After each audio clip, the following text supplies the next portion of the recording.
Okay. Can you see how many are there? I'm just curious. Yeah. Okay. Great.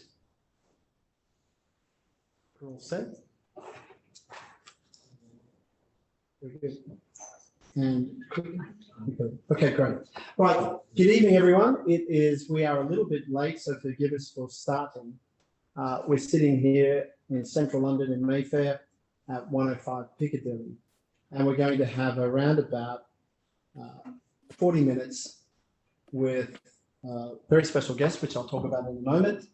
And we also had to change the dynamic of today's presentation because of the London and National Rail strikes.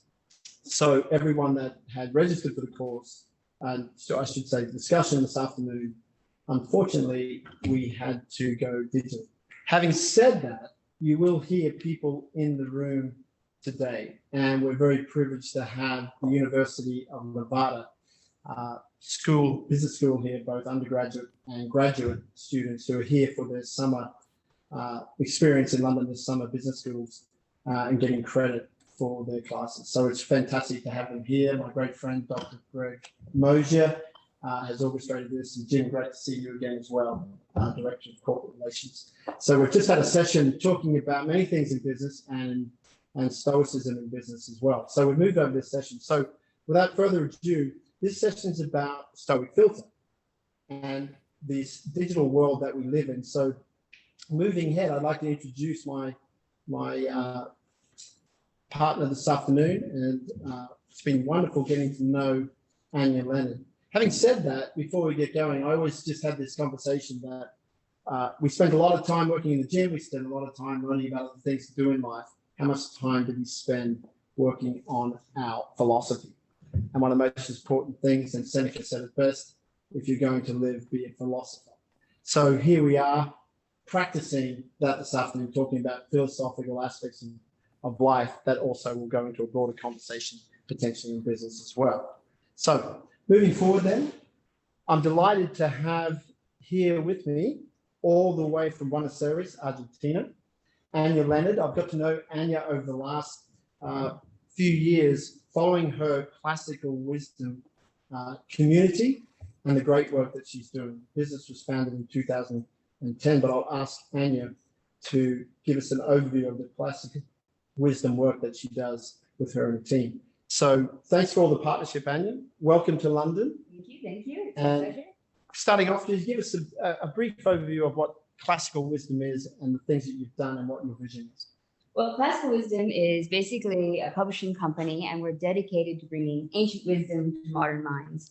And the idea is that we have so many wonderful resources in the classical world, so much wisdom that is very applicable to our modern day lives. And yet many people think it just sort of belongs in academia or on dusty shelves, but the reality is completely different. And from understanding the references that you get in mythology is a way that you can understand basically research and literature and art right up into the 19th century, because right up until then, you couldn't be considered an educated person if you hadn't studied the classics. And so much of our history is just absolutely influenced by the classics.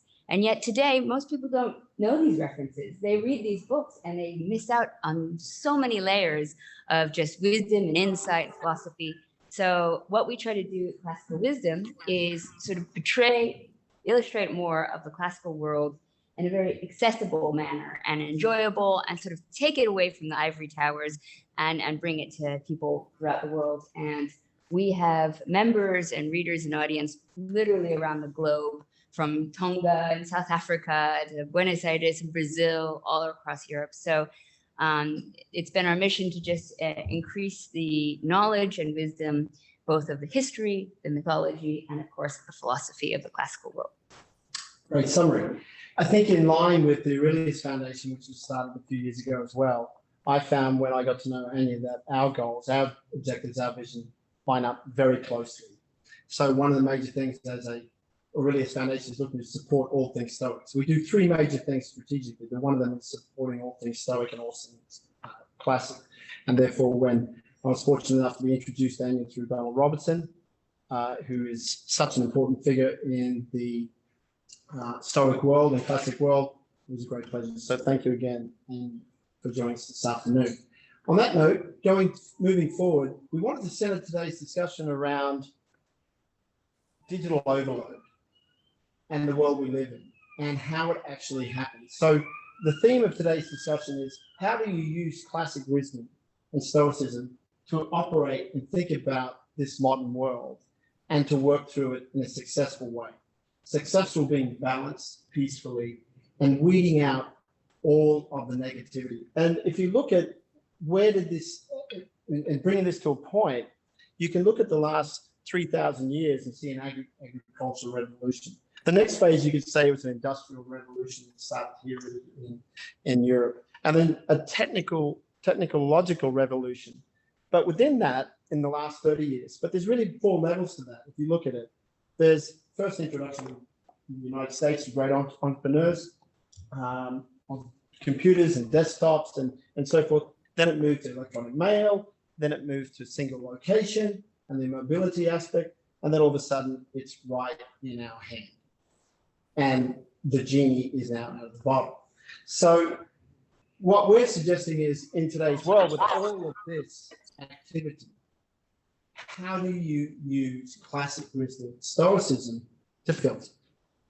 How do you balance out? How do you create a greater level of harmony and equilibrium using this classic toolkit, if you will, when all of this stuff, which has never been coming at individuals in a 24/7 digital avalanche, and it just doesn't stop. In fact, it's probably intensifying. So that's what we're going to talk a little bit about this afternoon. So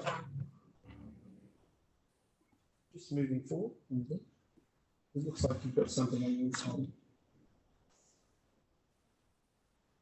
So trying to navigate through with this approach. And I think we've all seen The Social Dilemma, which is quite a great irony when the founders of these companies and some of the great entrepreneurs behind it want even let their children go on those platforms. And I think this young lady, Frances Hauger, had a lot of Stoic admiration for her recently when she came out and was a whistleblower accordingly. So let's move forward then in terms of this understanding and trying to use this classic information and classic training to work through this very modern society with these challenges. Speaking of challenges technologically, we've got one more. I would just add, while sorting that out, you were talking about the people go to the gym to exercise their mind, and we don't do that enough philosophically. And I think another good example of how useful Stoicism can be, along with other ancient philosophies, is the idea that if you're in a burning building, you've got to run down a stairwell and get yourself out. And you'd hope that you're in a situation in your life where you're physically fit enough to go down that stairwell. The reality is that there will be times in your life when you'll have anxiety, when you'll have stress, when you'll be dealing with grieving and death, and these things will inevitably happen. And so a lot of the great ideas about studying philosophy now, even if you don't think you need it now, you want to be ready to get out of the burning building when you have it. So I like to think of philosophy as a toolkit that you have ready. You want to have that toolkit ready for when you need it. So even if at certain times you think it's not necessary for you at this moment, there will be a time when it will be useful. And if you have that already, you will be better off for it. It's a great summary in the sense that this slide indicates the negativity from all of this overload and how it can be very dysfunctional for individuals, mental health issues, dysfunctional families, communication problems, but also I would just take a slightly different position. I agree with Anya 100% in terms of when using philosophy's toolkit. But one of the most important times of my life when I needed it was when I was up, not when I was down, when I was way up.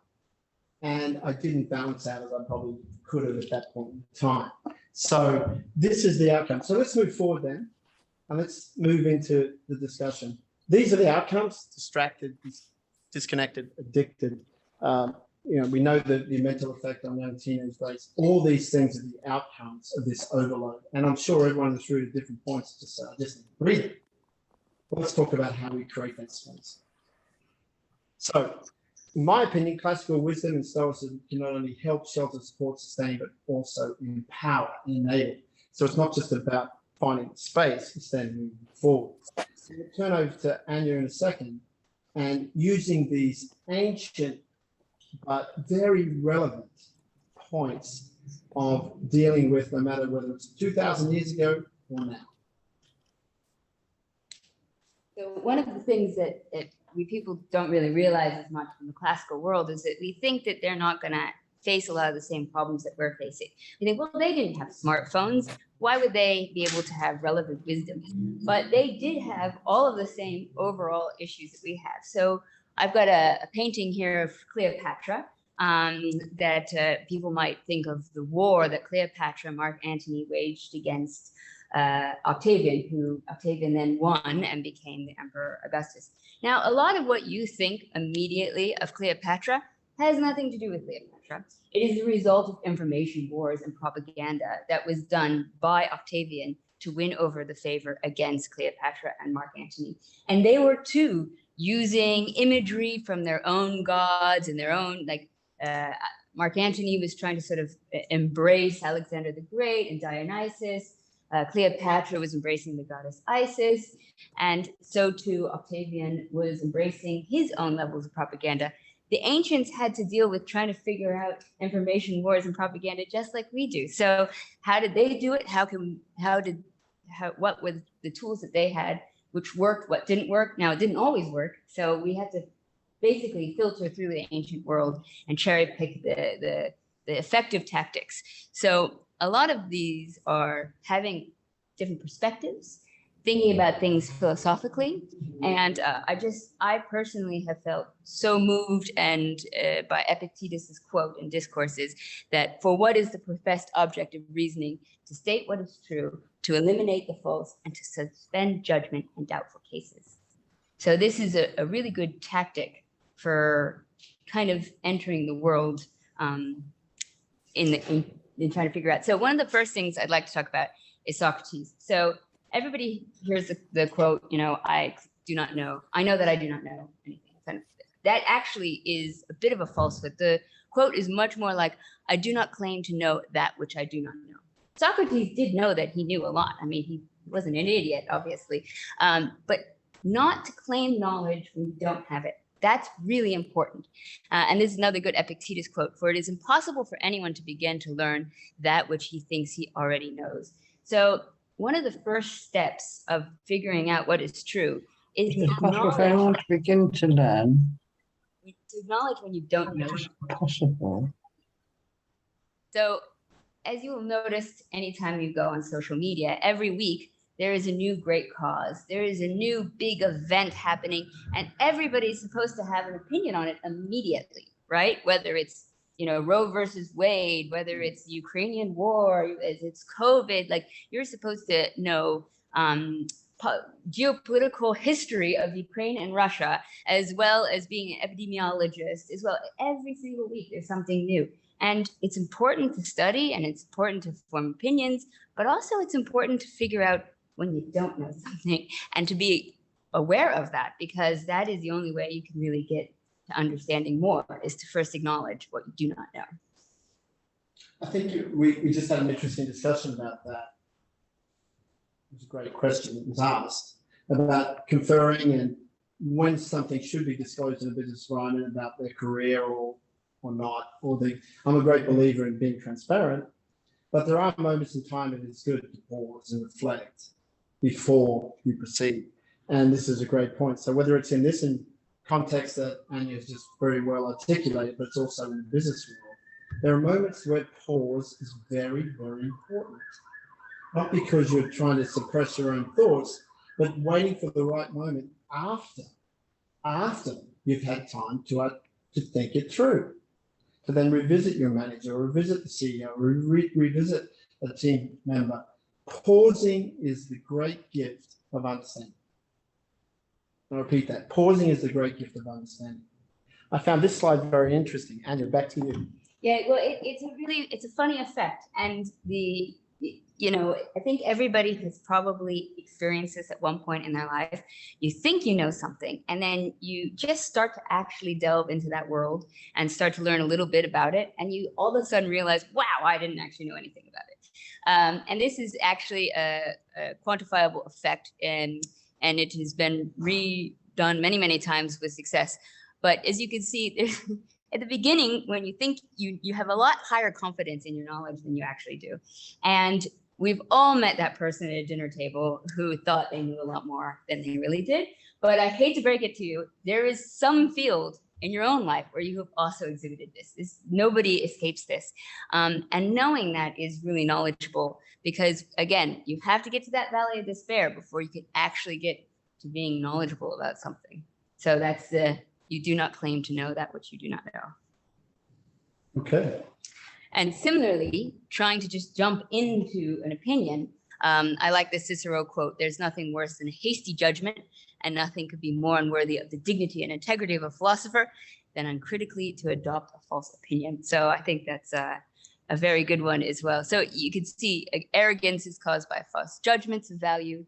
And so it's really important to recognize your biases. This is something we all have, and when you acknowledge them and realize them, it can be very helpful. But I also like to talk a lot about rhetoric.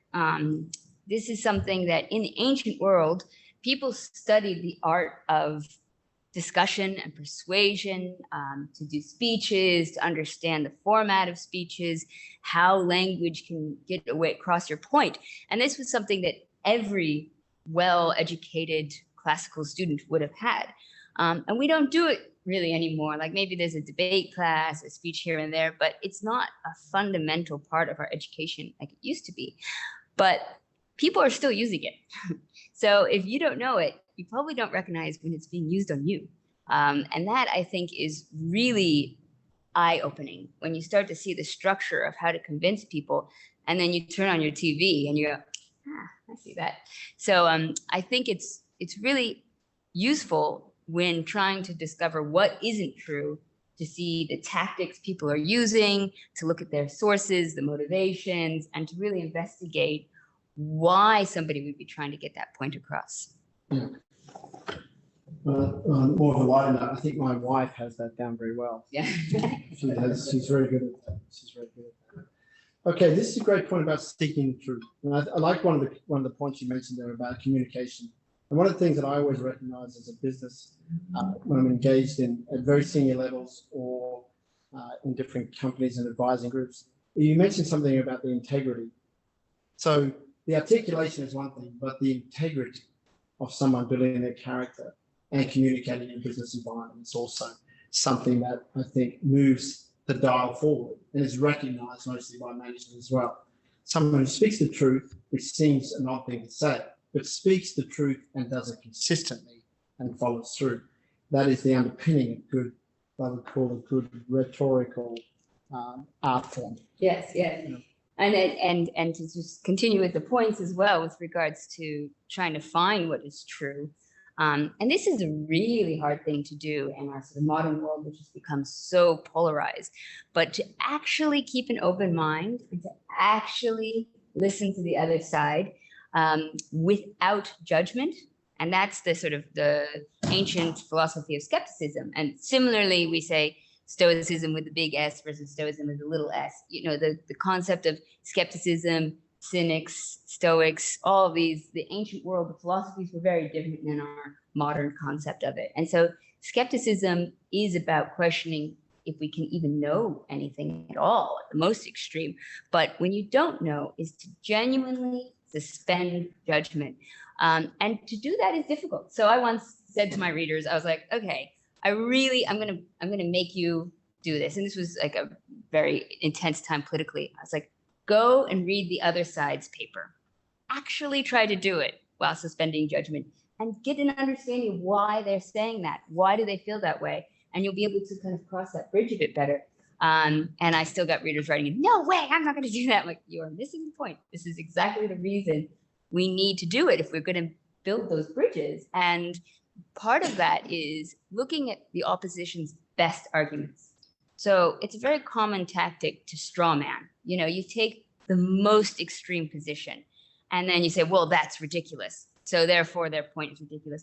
Don't look for their worst point, look at their best point. And the beauty of that is that if you can come up with a better point in defeating their best point, your point is stronger. And if you can't, then you have to accept a new point. But either way, you win. So the idea is the object is finding out what is true, not being right, and being able to change your mind. Because if you go your whole life without changing your mind, you obviously never learned anything. So the idea is figuring out what is real. And, you know, there's a great story of one of the philosophers, and he was having an argument with somebody and he won, and he was very upset.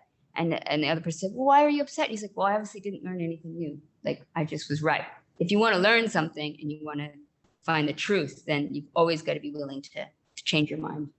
I think it's a great, I think it, to my eminent academic here, I think it was Voltaire who said it best: I agree to disagree, and with civility. And somewhere in the last decade, we've lost it. And I think it's particularly lost in the Western world, that these platforms have, which we started this whole conversation, have created a dynamic and a repeat information overload of just your position. And I think the social dilemma highlighted that in his other documentaries, that you get your position continually repeated to you because of the algorithm. And why? Because of money. Because they're looking for ad space. They're looking for ad repeatable clicks and likes. And that's a problem. And I've never seen, traveling around the world now for over 35 years, I've never seen the world in such a dramatically bipolar, diametrically opposed set of arguments that you can't sit with civility and just agree to disagree. Victor, I disagree with you, but I thank you for your argument or your point. It's the end of the same. And somewhere in particular in the United States, and we're seeing in elections, we are seeing such ferocity. And that's a shame. And at some point that has to flame out and hopefully come back to more center ground, that we will be civil, we will listen, and we can disagree. But the greater good must go forward. But we're still a ways away from that at the moment, in my own opinion. Yeah. So, okay. So I'm just going to take a few quick slides here and build upon, thank you, Anya. I thought those points, and we're going to come back and close those points up in a moment. But Stoicism, you know, its claim is that, you know, we're looking for the greater good. So one of the most important things, I think, is the social media genie, this avalanche of digital cycle, 24/7 engagement. It's not going away. There's no way that that genie turns back into the bottle. So we have to live with that. So considering that, what are the tools that the Stoics would say are really at your disposal? Well, one of the first things is to use the cardinal virtues. And we just discussed those in the conversation before. You have to train yourself as a Stoic, if you will, or if you believe in the philosophy, that before I act, I will take Anya's point, I will pause. I will pause in a family engagement or argument, in a business environment, in any sort of engagement with another human being. Will I pause for a moment and listen? And before I speak or act, the Stoic would say, can I run it through the gauntlet of understanding of being wise, being just, being moderate, temperate, or being courageous? And I know that I'm trying to think of that all the time across my engagements on all levels of life. So that's the first piece, is how can you use that, those four cardinal virtues to give you that pause moment and then to reflect. Secondly, here is talking about the control input. And this is one of the greatest, you know, foundations of Stoicism.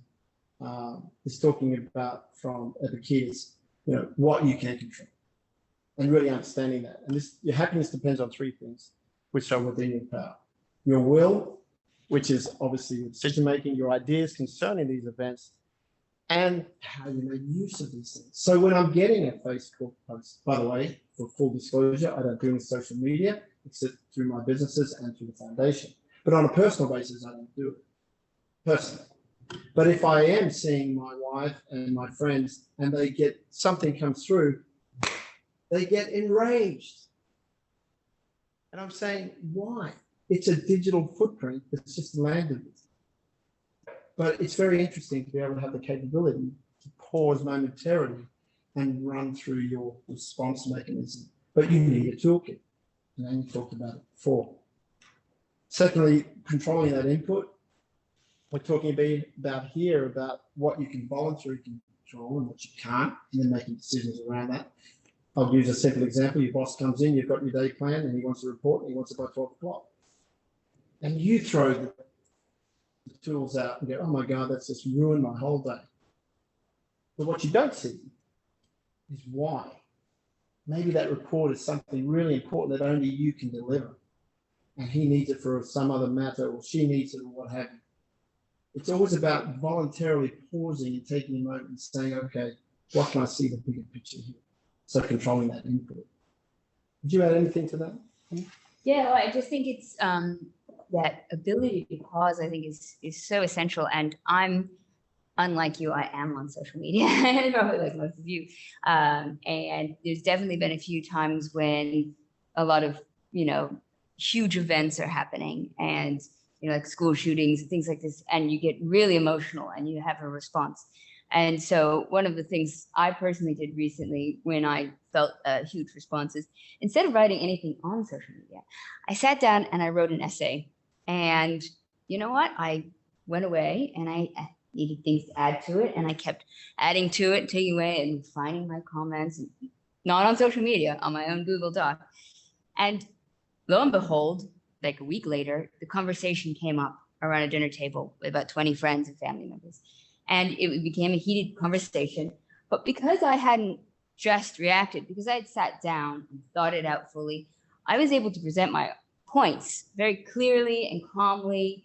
I was able to counter, and I was able to have a real discussion about it without being emotive. And I didn't put it on social media. Instead, I reacted, but privately. And then when I was actually around people, I could have a real conversation and real discourse. And so I found that a really helpful way to, take your own thoughts. And I mean, I think you'll get into writing a bit more with the Stoics, but just taking that moment to think about things calmly and considerately. And then your arguments are better. Your points are better. It strengthens you. So I love this quote from our good friend Donald Robertson, talking about from his great book, How to Think Like a Roman.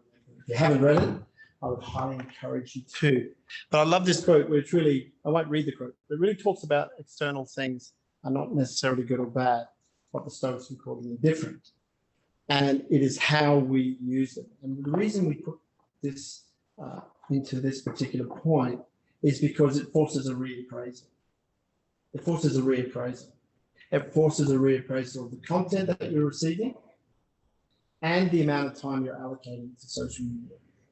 Now, we're not telling you anything you don't know, but this is the same things that they were dealing with 2,000 years ago. How much time were they allocating to different parts of their life and making moves? And you referenced before about Mark Antony and Cleopatra and what that transpired in a huge historical event. And I think the same thing was, you could make the argument that what were they preoccupied at the time? What were they appraising? I'm always challenging people. Where are you spending your time? And when I see people overindulging in social media, a little gentle nudge to say, are you going to spend the rest of your life looking at the screen, or are you going to deliver your proposition within yourself? And can I just add to that? There's a great book by Zena Hitz called Lost in Thought. And she talks about the pleasures of living an intellectual life. And she talks about the fact that we actually do have a lot more time than we realize, but we're kind of flittering it away.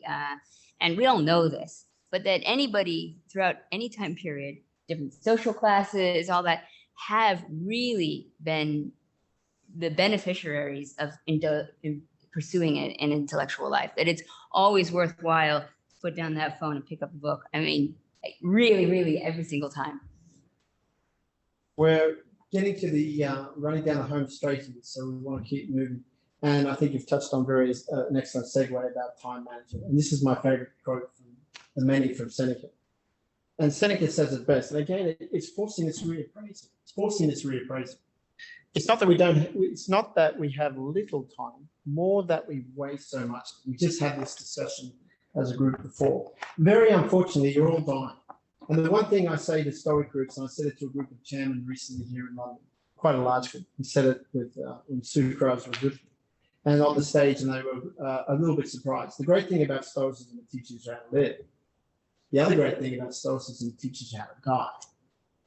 And unfortunately, we're only here for a tiny, minuscule period of time, especially when you get into the concept of Stoicism of the view from above. Therefore, use your time wisely. No one's saying don't do social media. Don't get in the cycle of understanding of what's happened to your media choices. But how much time? Because there's another whole quadrant of your life of dedication to the things you want to accomplish, using your time well. And Seneca again says it the best. You got a lot of time in your life, but in the grand scheme, you do not use it well. Use it well. And that, again, is a reappraisal. Finally here, I think we've got a few things to close out. I love this piece here because it's the same thing that we're talking about. I'm just being conscious of the time. This is from Eduardo Burrow in 1904, did this fantastic statue. This is Nero on the left. This is Seneca on the right. This is allegedly, in the context, before Nero completely unleashed. And it's a fantastic exhibit of the older Stoic with a social media tablet trying to explain to him, you know, have a think about these things. Have a think about how to live a good life. And look at this over here. He's completely and utterly distracted, not even interested. And not only was he distracted by all the things at the time, but his inner demons were getting ready to release. And boy, did they release. And I think it's a very interesting the way that this is a quote from Marcus Aurelius. The soul and the mind are stained with the color of its thoughts. So it's a really powerful quote. How you think, what you smother yourself with, how you stain yourself through social media or other input, that covers your mind and your soul, and ultimately the person that you become.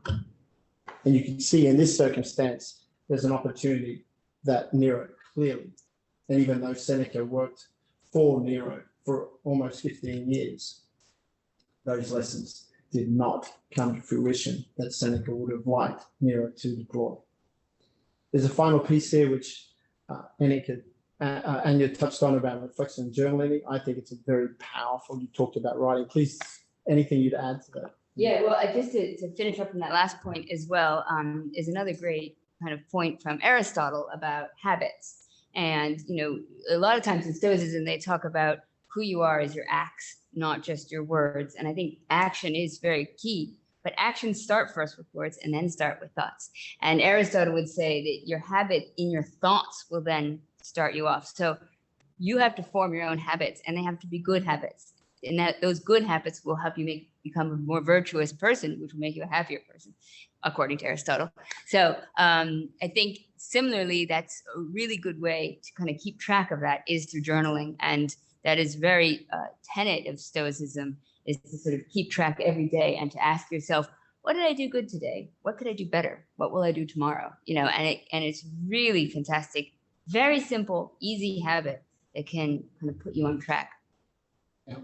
Great summary. And I think one thing, I'll just add to that, is journaling, and we'll have a summary slide here in a second, and then we might take one or two questions from the group here. But we also have developed through Tim LeBon and the Aurelius Foundation a particular survey. And I take this survey once every 6 weeks because we live in a data-driven world. And so this survey has been created. It's called the Stoics behavioral survey, and it measures happiness, emotions, and flourishing, and it gives you a score. So I take this every 6 months just to see where I'm at. If I'm not journaling, maybe there's some parts of my life that I believe from a Stoic behavioral perspective that are important to me, but I like to measure it. So it's fine to sit up here and say, yes, this is a way or consideration, but how do you measure it? Not just how you feel, but how can you measure it? And this is a system that Tim has developed, which has been great. And we've had some fantastic results with this. I'll show something on the next slide. And it combines with what Anya talked about in journaling, which is, again, a very important. This was something we did in Stoic Week a number of years ago. And it's really interesting. We had almost 3,000 people, and just over the week, adopting these Stoic habits and other classical wisdom understandings, you saw all these parts of their life improve just in 1 week. So this stuff can be proven both scientifically and from a subjective and an objective standpoint. So, I talked with Donald Robertson about this all the time, and Donald is a cognitive behavioral therapist. And so he will show cognitive behavioral therapy was actually based on Stoicism. I mean, initially when it was created, it used the tenets of Stoicism. And as a therapist, he would be using these tactics to help people with anxiety and anger and that sort of stuff. And he said that actually when he just taught people Stoic tenets instead of doing the CBT therapy, it stuck better with Stoicism than it did with the therapy. With the therapy, it would work while people were in therapy, and then they go away and they would stop doing it. But Stoicism is what he called sticky.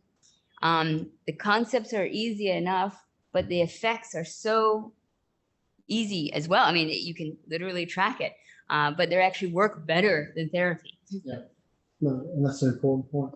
So closing out here, I'll skip this because we've touched on all of this. I'll let we can move forward. And I think one of the things before we go to the second last slide, this is talking is probably one of Marcus Aurelius' most famous quotes from Book 2, verse 1, which is talking about, I put this quote up because it's very important on social media. No matter whether it was 2,000 years ago or today or all the way between, it just doesn't matter. Because no matter what you do, they're going to come at you every day. They're coming at you. People are going to be selfish, unreasonable, mean. They're not going to listen to you. And Marcus says, from the great Stoic principle of understanding, why should you be surprised? It's always going to be that way. And so that gives you a calming not to expect too much, sometimes from people, and allows you to go into conversations that can be very difficult. But I'll just finish that. Summary slide then. Social media is here to stay. I'm going to ask Anya to close this out here in a moment before we see if there's a couple of questions. Social media is here to stay. Wisdom would suggest filtering. Justice would suggest consider the content that you're allowing yourself to see. Temperance would suggest balance, again, in terms of how much time you spend in. And courage would be to deliver the strength to control one's participation in mind and your engagement in a productive way. And then I'll let you close out with your final comments then.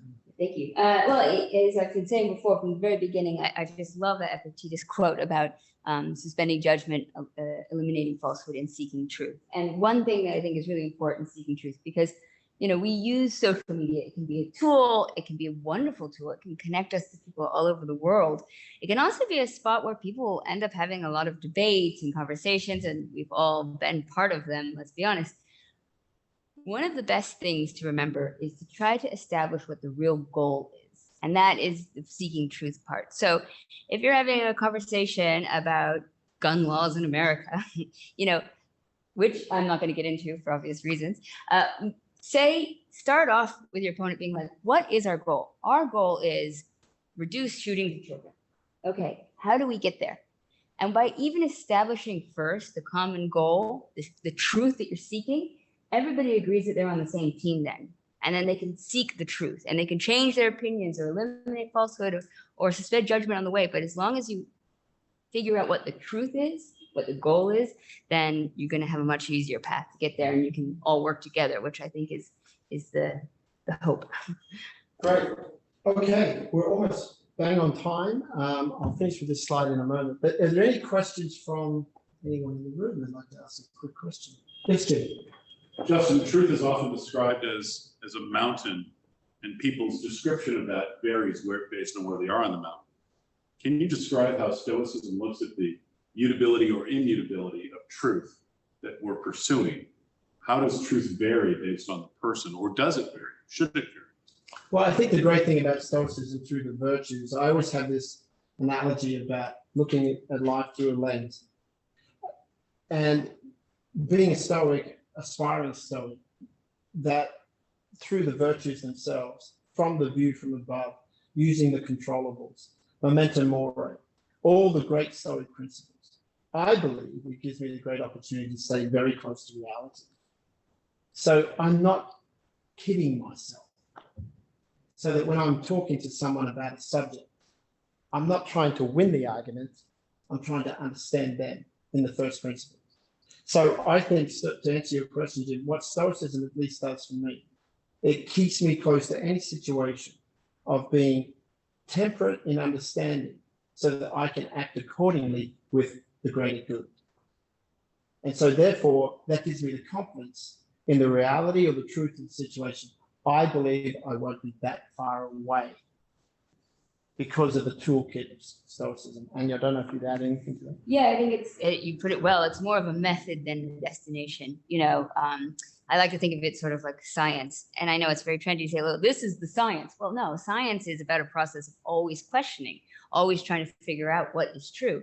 So it's the same with philosophy or like the Socratic method. It's a process in which we can seek the truth. I don't always know what the truth is.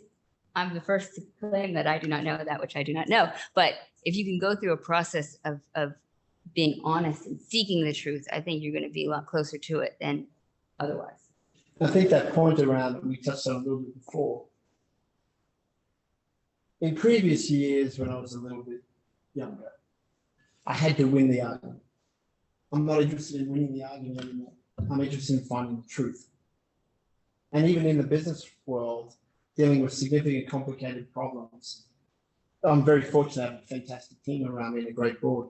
We're only interested in the truth of the situation to make a really good set of decisions based on what we're trying to accomplish. And so the ego quotient in our businesses is very low. There's not someone trying to win something for something else. And I think that also, at times, ego can be a real distortion to the truth. So, one last question if there is one. We'll let everyone Yeah, go. hi. Did I interrupt anyone? I raised my hand. Yes, go ahead. Oh, thank you very much. So thank you very much for inviting me. Excellent presentation, really nice. I just have a question related to the SABS 5.0.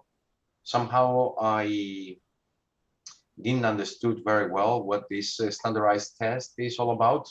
I mean, I didn't understood the value proposition, and you know what's the problem that basically this test is solving. So if you can elaborate a little bit on that one, and I might have an additional question on your answer. Okay, great. It's a survey that's been created. It has over 150 questions or more, and it covers it does an assessment. It's not looking to solve a problem per se. It's to give you a sense of where you may sit on three different parameters. One, how stoic you are. Number two, how you may be flourishing in life. And number three, your happiness, your emotional well-being. So it's just trying to give you a marker. And how you interpret that marker is, it does give you a point scale. Now, the maximum stoic off the charts is 430, as I recall.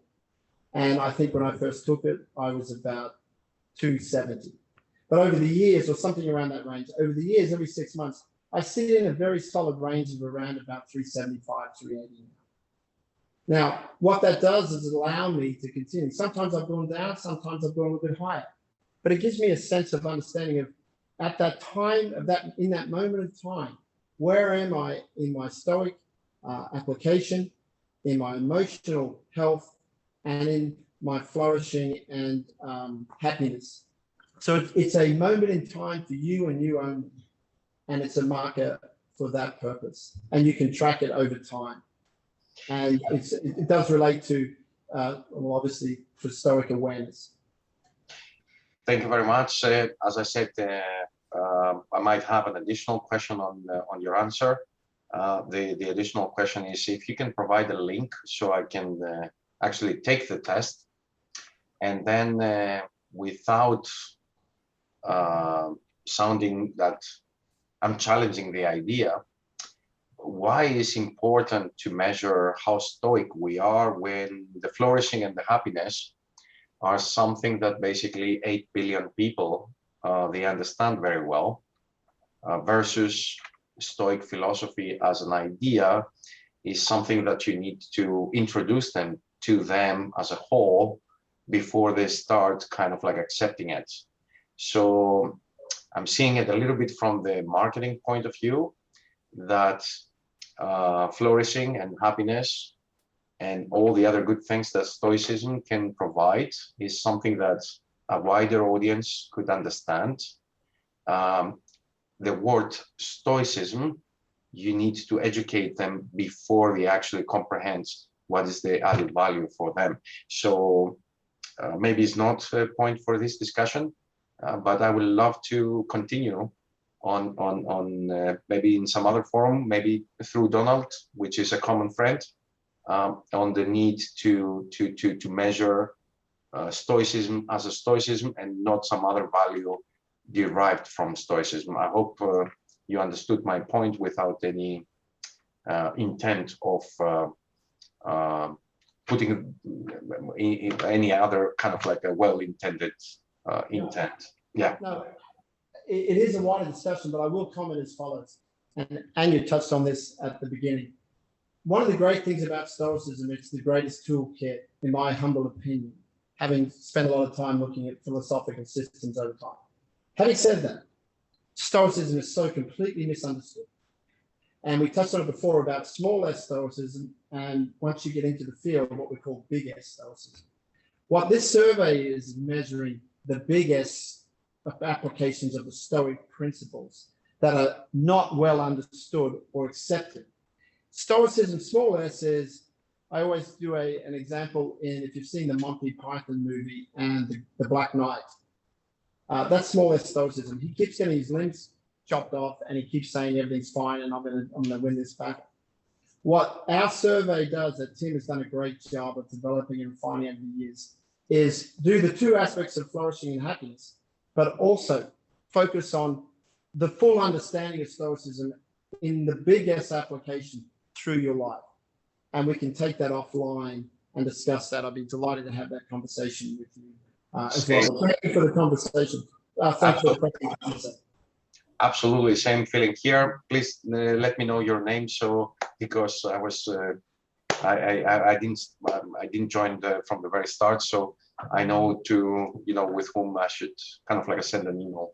And we will send a link out. I'm Anya Leonard, and that's Justin Still. So let's leave it there. Final comments. I want to once again thank this afternoon everyone. I want to thank the University of Nevada, Jim, Greg, and everyone coming in this afternoon here to Central London. It's wonderful to see you all. And Anya, really great to spend some time together after all the digital engagement.